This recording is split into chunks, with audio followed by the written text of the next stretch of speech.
You see, I just had a dream. We're dreaming cops and robbers, cowboys and Indians. Or like my little girl last night, she's going off to do trick and treat. They're the witches, you see. And the houses she calls at, well, they know it's make fun, it's a make-believe. They're being wicked.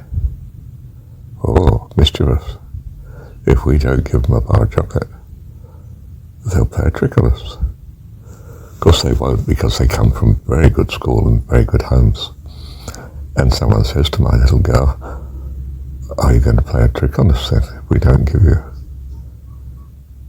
She says, yes, I'm going to take the chocolate anyway.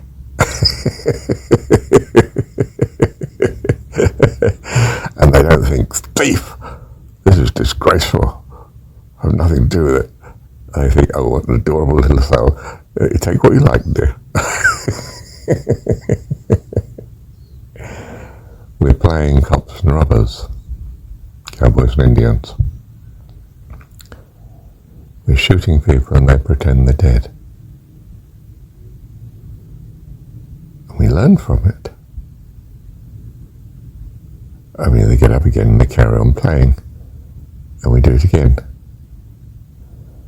I mean, that doesn't happen in real life, does it? But we do it. And we learn by it. Some of us are playing the good roles and some of us are playing bad roles. And it's fun, it's exciting. And we've been very grown up.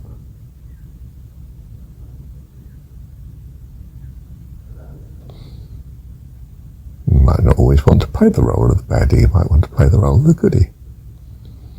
But we need people to play the roles. It's a play, it's a variety performance. It's what's the word called at Christmas? Hang on. I can't think of it, but anyway, whatever it is. This is what life is. It all seems very serious and real, doesn't it? But we're playing games. If we don't play the games, we don't learn. Our games teach us. They teach us how to relate and how not to relate to each other. Don't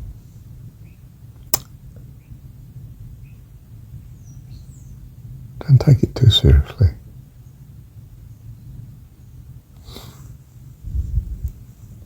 I mean, you might get a fright. You get shot by mistake.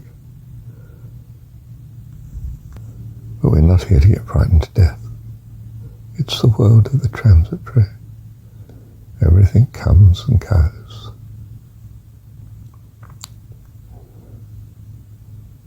As this chap said to his kiddie, I think it was horses went by, and the kiddie was upset that they've gone by. Well, they come and they go, love. That's what life is, just comes and goes. By which he means, don't take it too seriously, everything's okay. It's just for the fun of life. And no, it can be not like that. If you're not careful, you take it so deadly seriously, as if this is all you have, and the toy is broken, and you're going to howl and cry yourself, instead of enjoying the next scene.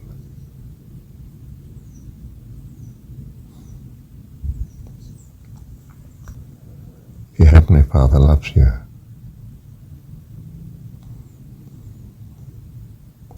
We're learning.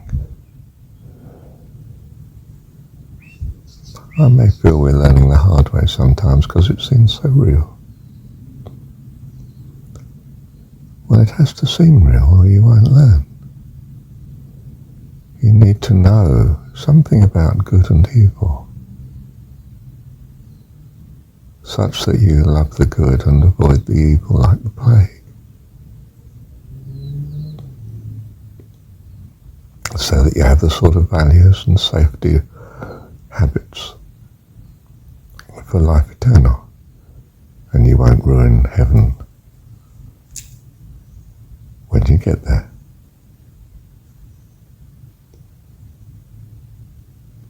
Or should I say when you get back? I'm not sure. I'm not sure, you see. And that's the great blessing. We are not sure. So we can certainly imagine that this is just a game. An important game because we're learning. Our parents wouldn't allow us to do it otherwise because they love us, you see. Now, in uncertainty, this is a much better reality to believe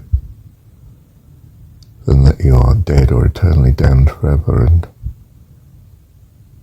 there's nothing afterwards. So you choose which to believe. It's not unreasonable. You choose to believe the best. We get disappointed sometimes. Our friends don't live up to what we choose to trust them for. They do the wrong thing. And we know how hurtful that is and how unhappy that makes us. We don't play those tricks on others. And it's all worthwhile, you see. Can you live like that?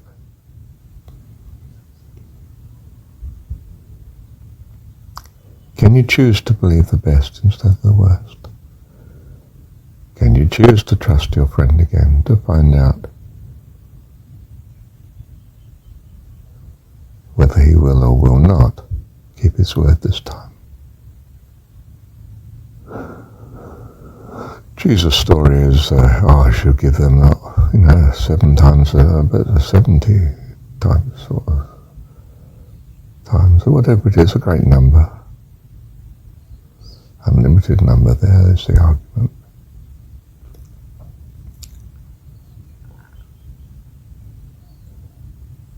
Can you do that? Well, it might be no, you can't. Well, in that case, you'll practice not doing it. And find out if you're blessed by not doing it. And you may be. Or you may find that you're terribly lonely doing this. It's not the way to go. So you may trust some people and not others. You may forgive sometimes and not other times. You may come to know when it's best to forgive, when it's best not to. You may come to know when you're in a situation you can handle and when you're not. And be that much the wiser in the future, in the games. You don't take on games you can't understand and make no sense to you. On the other hand, you don't keep playing games that are just teaching you the same old things that you know already. You enter the games that will be helpful to you. You've agreed to play the game you're playing now. Play the game you're in at present to the best of your ability, happily, with attention and trust that all will be all right. And what do you say to your kiddie? Well, Granny has died, love. She won't be here anymore. She's gone to heaven. Do you believe it in your heart? Possibly not. Is it important that's what you tell your kids? Oh, yes. Oh, my goodness, I don't want them to be mortally upset. So I protect my kids from the evil, from things that are more than they can cope with. God allows you to do that here too. He protects you from the evil. You're not entirely convinced that you know it's eternal damnation if you don't help this poor soul with 50 cents or $1. So you're free to play the game or not. If you're absolutely certain it's eternal damnation, you'll give him the $1 and probably begrudge every cent of it, because you had no choice but to lose the $1 that you valued. But you're given the option of giving it freely. And if you do, you might get a tremendous sense of achievement, and I was kind. I did the right thing. I'm a bit poorer, but that doesn't matter. Do you see? Whereas if I knew it's eternal damnation not to give him the $1, I gave him the $1. I've learned nothing. I've just done what I had to do. You're blessed by not knowing love. We're at a party, darling. Don't take it too seriously. Come and join in.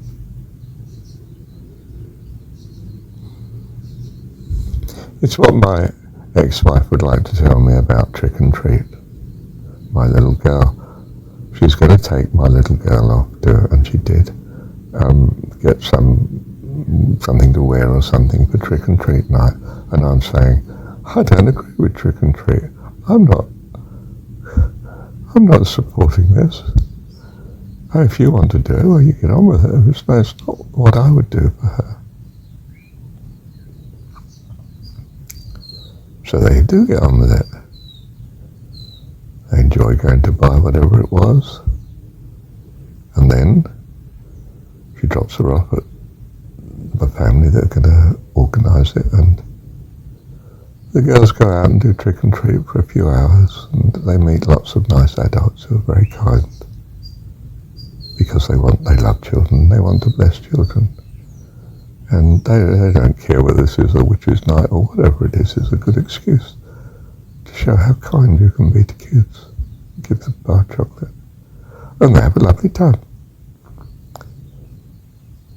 And my wife basically says, you see, well, I mean, she didn't quite say that, but I know she was thinking, I'm right, she's right. It was a good thing to do. And my little girl tells me on the way home, I was going to say, we didn't do anything wrong. Ah, good girl. Yes, love, I'm glad you had a good time. You see, it's a world of uncertainty. In a sense, I found, my wife was right and I was wrong. In a way, I'm still right, because I want to so earnestly teach her about God and not have her go the wrong way, wickedness and evil.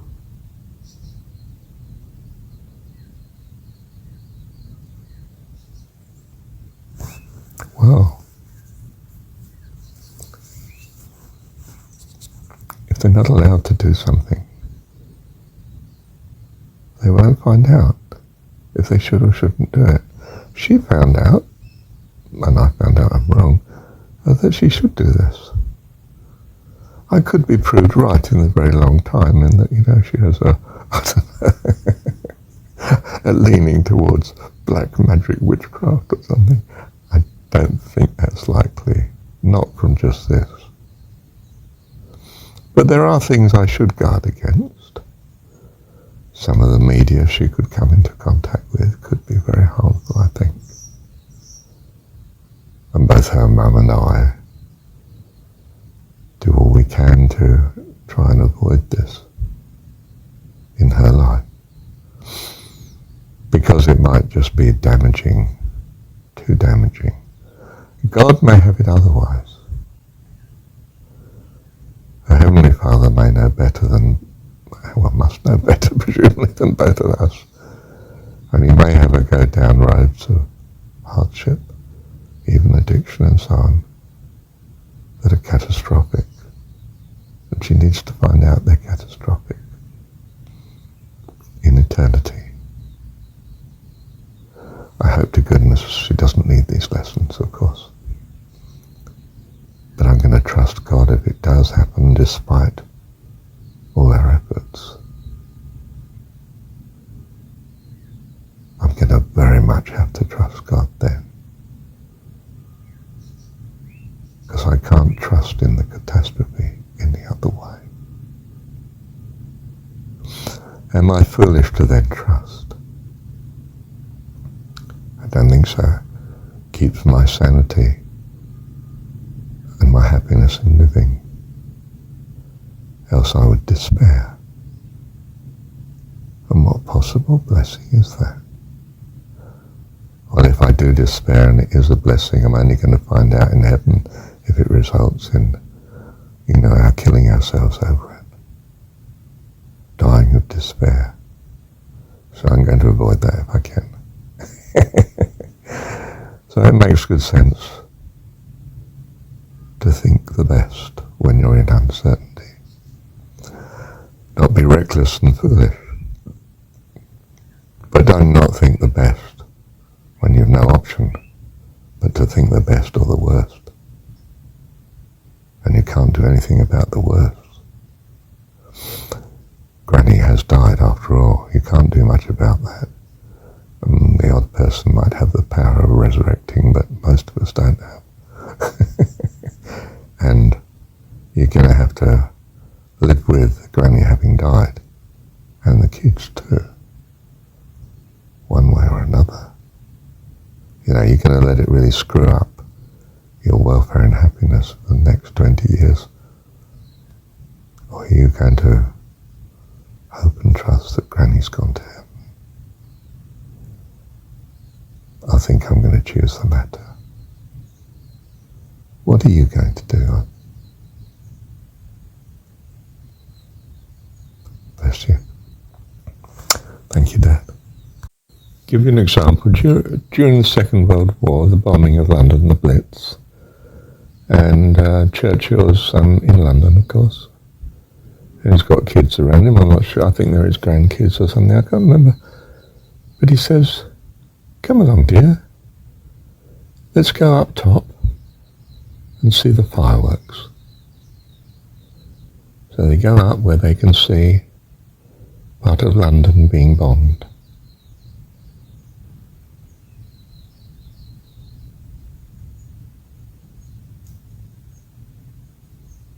And he's not taking it in deadly earnest. He can't, you see. He has to make the most appalling decisions, pragmatic decisions. And to keep his sanity, he's treating it as fireworks. They're doing it to his city, and he's going to do it to theirs. Now you think this is absurd. You mean showing the child this terrible evil. But there's a deeper lesson here. Look, it's transitory. You learn by it. It's not that you must not see it and it not happen. We're here because this is the right school. These lessons that we're given by our Heavenly Father for our good in eternity are here to be experienced. And you needn't take it too seriously. It's extremely transitory compared to eternity. Scarcely even a bad dream compared to life eternal. You don't have to believe this. You can believe something infinitely worse if you wish. Do you think that doing so will be a blessing to you? Churchill didn't. You could say, no, he was an evil warmonger, but most of Britain were very glad he was there in the circumstance. He of course, felt he was a realist, and this was the only way to handle it. He may be right, and possibly for all the wrong reasons. You don't know. Choose you this day what you're going to trust and believe. You're going to trust in an all-powerful God that loves you, Dad, and life eternal. Or are you going to believe in the misery and hell that you're believing in if you don't? Choose you this day whom you will follow. It will reveal to you who you truly are.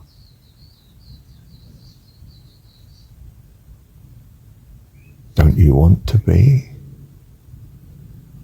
higher than the angels, a child of God, becoming something wonderful with God? Or do you want to believe in judgment, hell and damnation for at least half the planet, if not all? Who are you? Who do you choose to be in this circumstance? What are you drawn to? Are you drawn to being an angel, a missionary, a saint? Or are you drawn to being in charge of a concentration camp, running a war, like Churchill?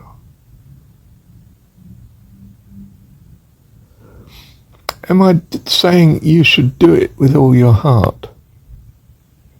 Oh my goodness, let's be cautious here, but at least, Marshall, what are you saying? Thou shalt love the Lord your God with all your... It is God. I'm not saying you should love the Lord your demon.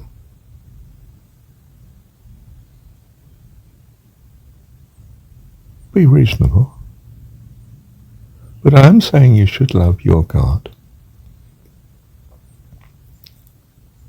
What you truly value. You may think you value dominating and sadism, I don't know. I think you'll find if you practice it, you'll find out very quickly here that it doesn't bring you happiness. It doesn't bring you what you truly value. You actually value love and kindness like the rest of us. You may be very bruised at present and very mixed up, very strung up, very overwhelmingly motivated to do something that's very harmful to yourself and others.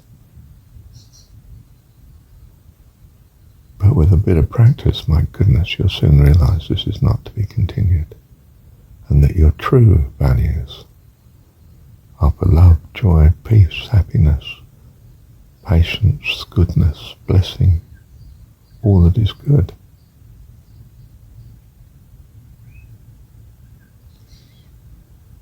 Good. That's what you should be pursuing, isn't it? If you can't, well, you won't. And you'll find out here the consequences.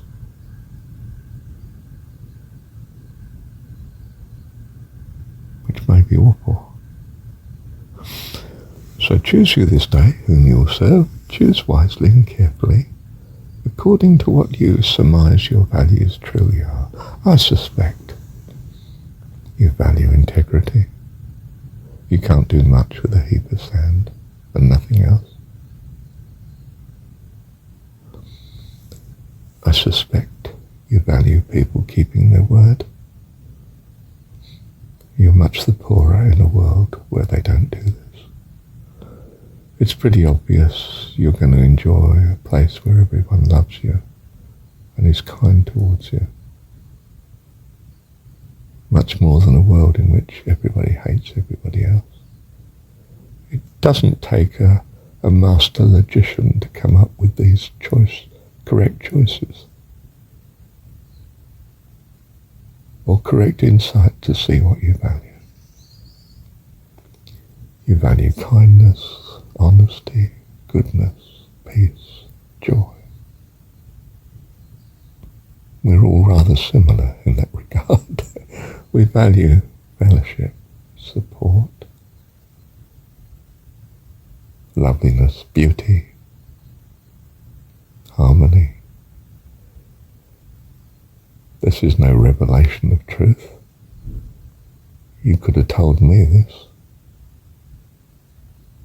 Bless you. Thank you, Dad. It's a pantomime for the children. That's the word, wasn't it? Pantomime. And even the most mature of us, like Marshall, 75-year-old mature man, a dad of, well, I've been a dad all my life. My eldest son is 48, my youngest daughter is 10. I've been a dad all my life. You can imagine I don't go to pantomime, so I don't like the bawdry jokes, but actually I have been for the sake of my kids, come to think of it. I actually, the first date I had with my first wife, she was a trainee child care worker and I was she was a qualified child care worker and I was a trainee social worker, and we took some of her client children, to the pantomime. Well, I wasn't Christian anyway, it was better to me, and I can't remember whether it was a bawdry performance or not, but it was a blessing. She fell in love with me there, or at least we didn't actually fall in love, but she realised she rather likes this man. It's rather nice being with him. Nice to have a boyfriend. And she's wanting to trust that he's going to be all right. For her. She wants to believe, you see. I mean, I was secular. I was a brilliant secular guy, of course. I'm the world's gift to the university. I've got an ego from my mum that's enough to take the planet by force if necessary. But do you see, she wants to believe the best. She needs to believe the best. So she does. So what happens? Well, she becomes Christian, doesn't he? He's not so unspiritual after all. He could become Christian. You don't know. And only possibly a month, if that, later, he's talking to her on the sofa and saying all the reasons why he would never get married. And why. And they're discussing it very seriously, as a Christian girl would with a non-Christian young man. And then he says to her, will you marry me? And he says it so many times and nothing else, in deadly earnest. And she chooses that day what to do. And she says yes. And he does his utmost to be a blessing to her for the years to come. We were together 18 years. She suffered from postnatal depression, monthly cycle depression, and finally, menopause depression. Oh my goodness. She went. There's nothing I could do. She got worse and worse. And I got very unhappy about it. Desperate, of course. But that's another story, and I've said it elsewhere. There's no need to go through it all again, is there? We're playing cops and robbers, love. Now you're going to enjoy the game where you can. Don't take it too seriously. If it's too serious, you can quit. But make sure before you quit.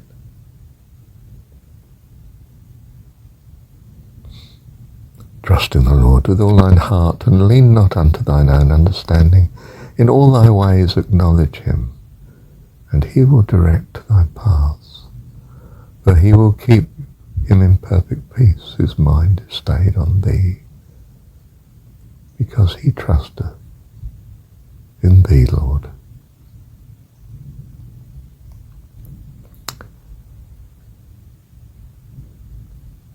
Oh, I hope I've said enough. I expect I have. I will trust God that I've said enough. Thank you, Dad.